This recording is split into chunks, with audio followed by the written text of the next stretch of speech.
Hello friends, आज हम class 11th की बुक हॉर्नबिल की poem third the voice of the rain written by Walt Whitman के question answers करेंगे। अगर आपको इस पोएम की फुल एक्सप्लेनेशन देखनी है और एमसीक्यूज की वीडियो को देखना है तो उनके लिंक डिस्क्रिप्शन बॉक्स में डाल दिए जाएंगे। आप वहां से लिंक पे क्लिक करके इस पोएम की फुल एक्सप्लेनेशन देख सकते हैं। आइए करते हैं इसके question answers. There are two voices in the poem, who do they belong to, which lines indicate this. इस पोएम में दो वॉइस हैं, तो वे वॉइस किस किस की हैं ये बताना है और कौन सी लाइन्स हैं जिनसे हमें पता चलता है कि इस पोएम में टू वॉइसेज हैं। The two voices in the poem are the voice of the rain. एक तो voice of the rain, rain की वॉइस है, and the voice of the poet, और दूसरी पोइट की वॉइस है। Here are the lines which indicate these voices. यहाँ पर लाइन्स हैं कुछ जो इन वॉइसेज के बारे में बताती हैं। I am the poem of अर्थ। ये लाइन किसकी वॉइस है, किसके द्वारा बोली गई है? The voice of the rain. और दूसरी है एंड हु आर्ट दाउ, मतलब and who are you. This is the voice of the poet. ये पोएट की वॉइस है। इस प्रकार से in this poem there are two voices, the voice of the rain and the voice of the poet. What do you mean by the phrase strange to tell. जब rain अपना reply देती है तो poet कहता है कि ये बताना बड़ा अजीब लगता है, स्ट्रेंज टू टेल, कि उसने क्या रिप्लाई दिया, ऐसा क्यों कहता है। When the poet asks the soft falling shower and who art thou. जब पोइट सॉफ्ट फॉलिंग शावर यानी कि रेन से पूछता है जो बरस रही है कि आप कौन हैं, then it was strange for the rain. तब रेन के लिए बड़ा स्ट्रेंज होता है, अजीब होता है आंसर देना, टू रिप्लाई करना। और द रेन रिप्लाइड, रेन क्या रिप्लाई करती है? I am the poem of अर्थ। मैं धरती की कविता हूँ। इसलिए यही बात बताना स्ट्रेंज था, इसलिए पोइट कहता है it is strange to tell. Next question देखिए। Why does the poet call the poem the voice of the rain a translation। ये जो पोएम है the voice of the rain, इसे पोएट ट्रांसलेशन क्यों कहता है? कि ये एक ट्रांसलेशन है, ये एक अनुवाद है। अनुवाद किसे कहते हैं? कोई किसी भाषा में की गई रचना को किसी अन्य भाषा में लिख दे। जैसे संस्कृत में कोई बुक लिखी गई है, अगर आप उसको इंग्लिश में लिख देंगे तो उसे ट्रांसलेशन कहा जाएगा। तो the voice of the rain poem को पोएट ट्रांसलेशन क्यों कहता है? In this poem the poet personifies the rain. Rain को पर्सोनिफाई करता है। He ask the question, question पूछता है टू रेन, रेन से, एंड द रेन रिप्लाइज, और रेन क्या करती है? रिप्लाई करती है। The voice of the rain is different from us. Poet कहता है कि जो रेन की वॉइस है, आवाज़ है, वो हम सबसे डिफरेंट है।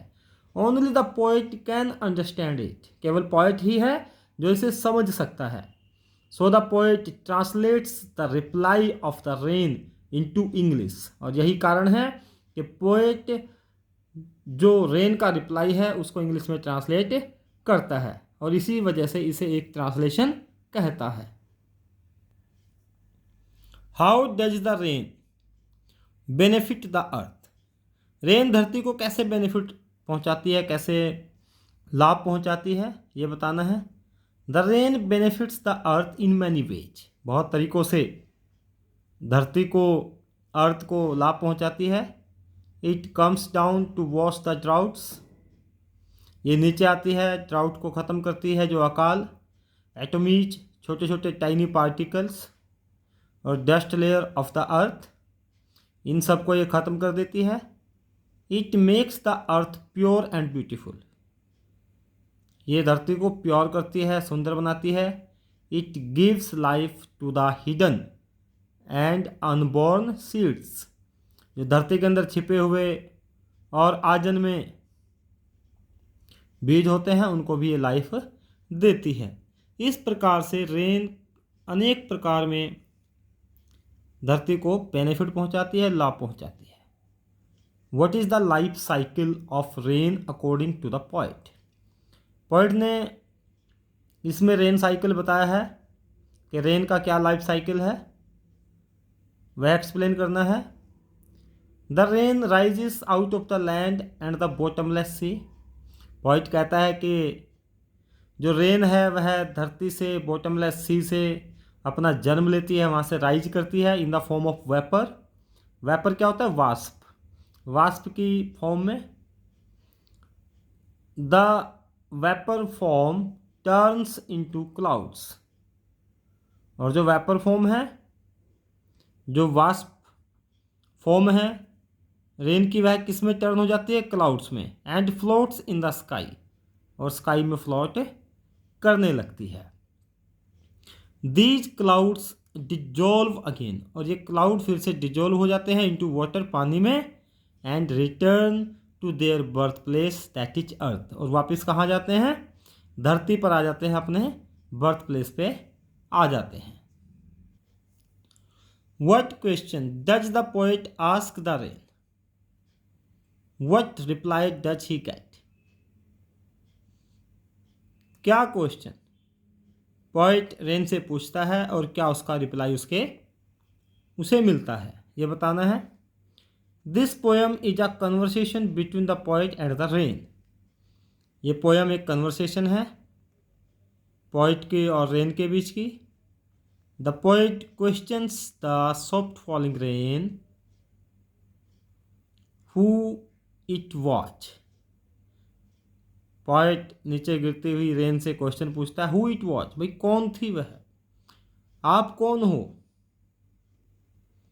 The rain replies in its mysterious voice, rain अपनी ही रहस्यमय आवाज में जवाब देती है, that sea is the poem of earth, कि वह धरती की पोएम है, कविता है। इस प्रकार से क्वेश्चन पूछा जाता है कि हु आर यू, और रिप्लाई मिलता है that I am the poem of earth. What is the central idea of the poem, इस पोएम का सेंट्रल आइडिया क्या है? The voice of the rain, इस पोएम के सेंट्रल आइडिया को बताना है आपने। The central idea of the poem the voice of the rain is that both rain and poetry hold a significant position on the earth. The voice of the rain poem का central idea यही है कि जो rain है और जो poetry है वे दोनों ही अपना महत्वपूर्ण स्थान रखती हैं इस धरती पर, इस दुनिया में उनका एक अपना ही स्थान है। The rain originates from the bottom of the sea and the land in the form of water vapours, जिस फॉर्म में वाटर वेपर्स होता है, वाटर वाष्प में बदलता है, उस फॉर्म में रेन समुद्र से और धरती से अपना जन्म लेती है, ओरिजिनेट होती है। देन टर्न्स इनटू क्लाउड्स, और फिर क्या होता है?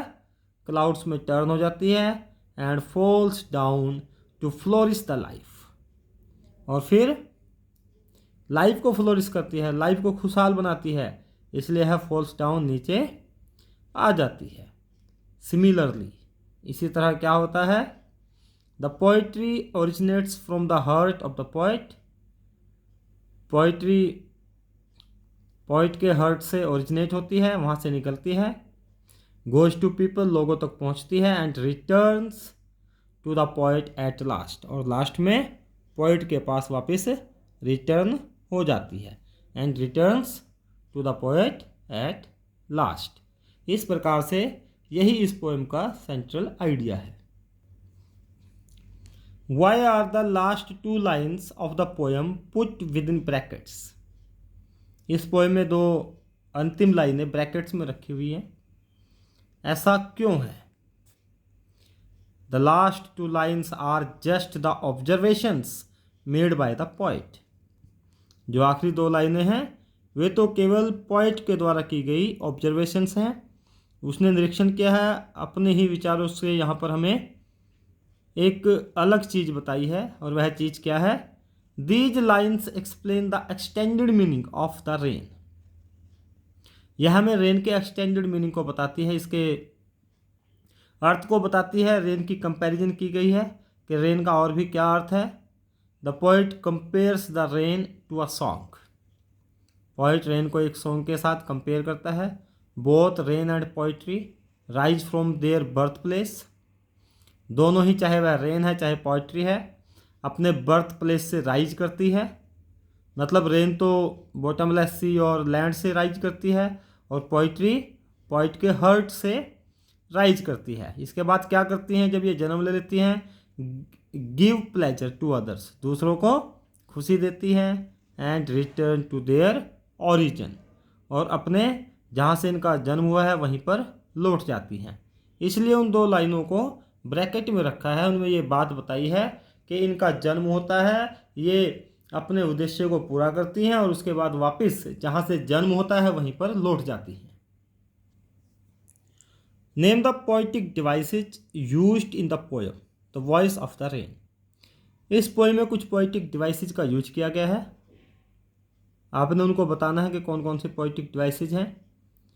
I am the poem of अर्थ, इसमें पर्सोनिफिकेशन यूज किया गया है, क्योंकि इसमें रेन को आई कहकर बताया गया है। और रेन को, क्योंकि नॉन लिविंग थिंग है, जब किसी नॉन लिविंग थिंग को लिविंग थिंग बना दें तो उसे पर्सोनिफाई कर दें, तो फिर पर्सोनिफिकेशन डिवाइस का यूज हो जाता है। तो I am the poem of अर्थ, इसमें पर्सोनिफिकेशन है, क्योंकि यहाँ पर रेन ने खुद को आई कहा है। इसके बाद I descend to lave the droughts atomies and dust layers of globe. ये लाइन आगे तक है, लेकिन हमें बताना है कि इसमें कौन सी डिवाइस यूज है। तो इसमें भी रेन खुद को आई कह करके संबोधित करती है, अपने आप को बताती है आई कि मैं नीचे की ओर आती हूँ। तो इसमें भी पर्सोनिफिकेशन है, नॉन लिविंग थिंग को लिविंग बनाया है। नेक्स्ट है I am the poem of अर्थ, मैं धरती की कविता हूँ। तो इसमें जो है मेटाफर का यूज है। पोएम ऑफ अर्थ के अर्थ ही पोएम है, पोएम ही अर्थ है। इसमें मेटाफर का यूज इसलिए है क्योंकि इसमें अर्थ की कंपैरिजन पोएम के साथ की गई है। कंपैरिजन तो वैसे सिमिली में भी होता है, लेकिन सिमिली में लाइक और एज से होता है, तो इसलिए इसमें लाइक और एज का प्रयोग करके तो कंपैरिजन नहीं किया गया है। पोएम ऑफ अर्थ मतलब है कि पोएम ही अर्थ है, अर्थ ही पोएम है, इसलिए इसमें मेटाफर का यूज है। नेक्स्ट देखिए, sad I to the soft falling shower. Poet ऐसा कहता है कि मैंने सॉफ्ट फॉलिंग शावर से कहा कि हु आर यू। तो इसमें कौन सी डिवाइस है? इसमें देखिए S S S alliteration. Alliteration अनुप्रास अलंकार, हिंदी में अनुप्रास बोलते हैं। जब एक ही वर्ण के साउंड की आवृत्ति बार बार आए, तो इसमें स की आवृत्ति आ रही है। Sad I to the soft falling shower, तो स की आवृत्ति की वजह से इसमें एलिट्रेशन है। बॉटमलेस सी, बॉटमलेस सी, अब सी का कोई ना कोई तो बॉटम होगा कहीं ना कहीं, तो उसकी नीचे का स्थान तलहटी होगी, लेकिन इसमें बोला है बॉटमलेस सी, इसलिए इसमें हाइपरबोली का यूज किया गया है। हाइपरबोली क्या होता है? किसी भी चीज़ का बढ़ा चढ़ाकर वर्णन करना। हिंदी में से आप अतिशयोक्ति अलंकार कहते हैं। तो बॉटमलेस सी में है hyperbole. Why does the rain call itself impalpable. Rain अपने आप को इम्पैल्पेबल कहती है। इम्पैल्पेबल क्यों कहती है? इम्पैल्पेबल का मतलब होता है जिसको टच ना किया जा सके, which can not be touched. तो इम्पैल्पेबल रेन ने अपने आप को क्यों कहा है, आइए जानते हैं। Impalpable means something that can not be felt by touching. Impalpable का मतलब होता है कुछ ऐसी चीज़ जिसको हम महसूस नहीं कर सकते टच करके, कि उसको टच करके हम फील करें या उसको देख सकें। When water takes the form of vapour, जब पानी वेपर की फॉर्म में आता है, वाष्प की फॉर्म में आता है, it is not visible to the human eye, इंसान उसे अपनी आँख से नहीं देख सकता, उसके लिए यह विजिबल नहीं होता। And no one can feel it, और कोई इसको महसूस भी नहीं कर सकता। So the rain call itself impalpable, इसलिए रेन अपने आप को क्या कहती है, अपने आप को इम्पैल्पेबल कहती है, जिसे टच ना किया जा सके, देखा ना जा सके, फेल्ट ना किया जा सके, महसूस ना किया जा सके। Without me were seeds only latent unborn, rain ये बात कहती है कि मेरे बिना तो जो धरती के नीचे बीज हैं वे केवल बीज ही रहेंगे, लेटेंट रहेंगे, जो हिडन है, अनबोर्न है। ऐसा रेन क्यों कहती है ये बताना है। The seeds lying under the earth require water to germinate and take shape, जो बीज होते हैं जो धरती के अंदर दबे हुए होते हैं उन्हें पानी की आवश्यकता होती है टू जर्मिनेट, अपने आप को उत्पन्न करने के लिए, अपने रिक्वायरमेंट पूरी करने के लिए, अपने आप को अंकुरित होने के लिए, to germinate and take shape, और शेप लेने के लिए क्योंकि उनका आकार बनेगा। व्हेन इट रेन्स, और जब बारिश होती है, द सीड्स स्टार्ट जर्मिनेटिंग, तो बीज क्या होने लगते हैं, जर्मिनेट होने लगते हैं, उनका विकास होना शुरू हो जाता है। And change into the form of saplings, saplings होता है छोटे छोटे पौधे, और छोटे छोटे पौधों की शेप में वे बाहर की ओर आने लगते हैं। Without water they remain only seeds, और बिना पानी के तो वे बीज ही रहेंगे क्योंकि उनको जर्मिनेशन का एटमॉस्फेयर नहीं मिलेगा। सो द रेन सेज सो, इसलिए रेन ऐसा कहती है। What do you mean by wrecked और unwrecked? आपका इससे क्या मतलब है, wrecked और unwrecked का क्या आपका अभिप्राय है। These words have been used poetically where wrecked stands for reckoned and unwrecked for unreckoned. Poetically use किए गए हैं ये वर्ड्स, जहाँ पर wrecked का मतलब होता है reckoned और अनरेक्ट का unreckoned. These words have their literally meaning in the poem, और इस पोयम में तो इनका साहित्यिक मीनिंग है, लिटरली मीनिंग है। और क्या है वह, दैट इज केयर और नॉट केयर्ड फॉर, या तो देखा गई हो, देखभाल की गई हो, परखा जाना, देखा जाना, ध्यान दिया जाना, या फिर ध्यान ना दिया जाना। The poet wants to say that both the rain and the poetry rise from their birth place, poet कहना चाहता है कि जो रेन है और जो पोइट्री है दोनों ही अपने बर्थ प्लेस से निकलते हैं, जन्म लेते हैं। फुलफिल देयर ड्यूटी, अपनी ड्यूटी पूरी करते हैं। रेन बरसती है, पेड़ पौधों को, ज़मीन को, सूखी ज़मीन को पानी देती है, डस्ट को वॉश करती है, और इसी तरह से पोइट्री भी लोगों को सुकून देती है, लोगों को सेटिस्फैक्शन देती है। तो ये अपनी ड्यूटी करते हैं। रिटर्न टू देयर ओरिजिन, और वापस फिर अपने जन्म स्थान पर लौट जाते हैं। पोइट्री का बर्थ प्लेस है हार्ट ऑफ द पोइट, और जो रेन है वो वापस धरती पे आ जाती है। It depends on the situation, ये तो सिचुएशन पे डिपेंड करता है। दैट कि समटाइम्स बोथ आर केयर्ड, कि कई बार तो दोनों का ही ध्यान दिया जाता है, दोनों को ही ध्यान में रखा जाता है। एंड समटाइम्स रिमेन अनकेयर्ड, और कई बार इनको केयर नहीं किया जाता, कई बार इनके ऊपर ध्यान नहीं दिया जाता। अगर अभी तक आपने चैनल को सब्सक्राइब नहीं किया है, चैनल को सब्सक्राइब कर दें, वीडियो को लाइक करना, शेयर करना मत भूलिएगा। रेड बेल आइकन को जरूर प्रेस करिए ताकि आने वाले वीडियोज़ के नोटिफिकेशंस आपको मिलते रहें। आइए देखते हैं, इस पोएम में कुछ अपोजिट वर्ड्स हैं यूज किए गए हैं। एक लैंड, लैंड का अपोजिट है सी, डे का नाइट, राइज का डिसेंट, इन का आउट, रेक्ट का अनरेक्ट, रेक्ट का मतलब आपको पता चल गया रेकॉन्ट और अनरेकॉन्ट, सेम का चेंज्ड, और विद का विदाउट। आप यहाँ पर लिख सकते हैं विद इन का विदाउट। आई होप आपको सभी क्वेश्चन आंसर्स समझ में आ गए होंगे। Thank you. and have a nice time.